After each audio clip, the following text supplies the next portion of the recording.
Le immagini terribili dell'auto tranciata in due, il groviglio di lamiere, la giovane vita di Kevin, 22 anni, spezzata in quel tratto di strada a Motta di Livenza. A poche ore da quel dramma che ha distrutto una famiglia si è consumata un'altra tragedia.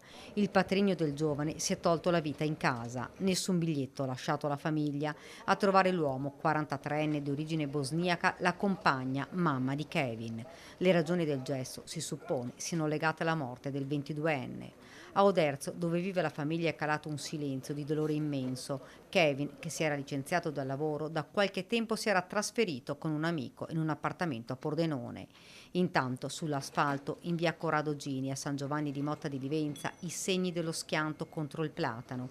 Il ragazzo era al volante della sua Alfa Romeo Brera quando, alla vista dei carabinieri, ha premuto l'acceleratore dandosi alla fuga.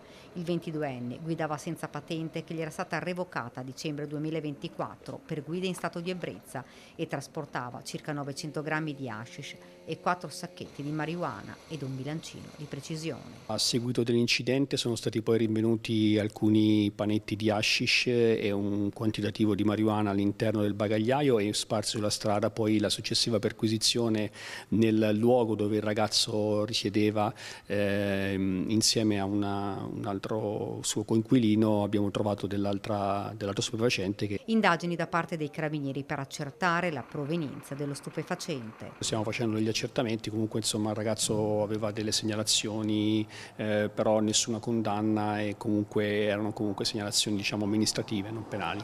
Nei pressi dell'incidente sono stati anche recuperati dai militari dell'Arma alcuni cellulari appartenenti al ragazzo. Forse, fra i messaggi, si potrà chiarire dove stava andando e perché aveva in macchina Kevin quella droga. Rimane la tragedia di due vite spezzate, di una famiglia distrutta, di una mamma e compagna che ha perso in un istante gran parte della sua vita.